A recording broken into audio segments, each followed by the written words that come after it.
What's going on, guys? It's your boy KC Fowler, one half of the Fowlers podcast, host of the Melanin Warriorz podcast, bringing you episode 2 of the Melanin Warriorz podcast presents the ancient gods of Egypt. We're gonna go into maybe one of my favorites that I've known about and heard about, Horus.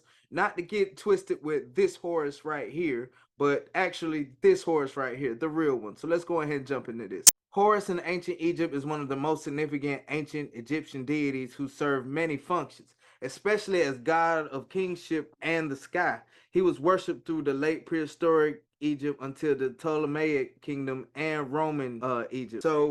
And basically this time, Roman Egypt, for those who didn't know, that's around the Cleopatra time frame, Julius Caesar, Brutus, and everything like that, when Rome actually came and took, over Egypt. So different forms of Horus are recorded in history, and these are treated as distinct gods of Egyptologists.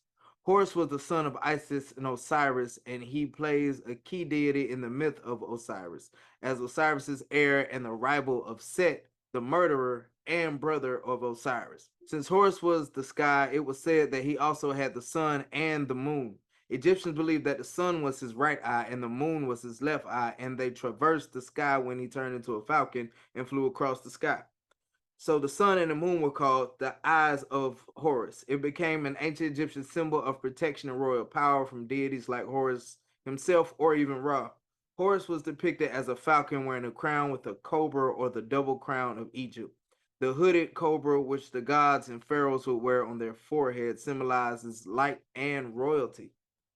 I didn't know that. I mean, I'm pretty sure, I know like some of y'all who've seen like, the whitewashed Egyptian movies and everything like that, you would see the cobra and stuff on their forehead. I personally didn't know that. I find that really fascinating. So there are several mythological tales of Horus. One tale that I found interesting is the tales that says Horus is born to the goddess Isis after she retrieved all the dismembered body parts of her murdered husband Osiris. Except his penis, which was thrown into the Nile and eaten by a catfish.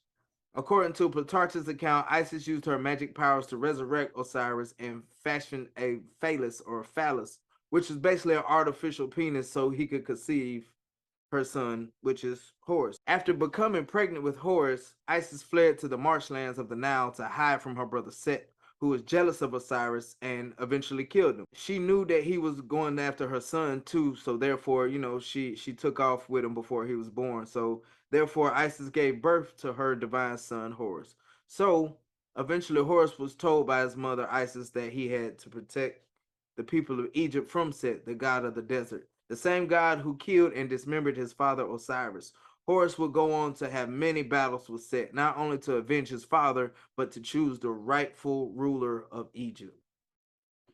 This has been episode 2 of the Melanin Warriorz podcast, presents the ancient gods of Egypt, with our god number 2, Horus, the god of the sky, the god of kingship, however you want to put it. A very important deity in ancient Egypt, and was downplayed in Hollywood as just how powerful and his level of divinity in the hierarchy of the Egyptian gods was.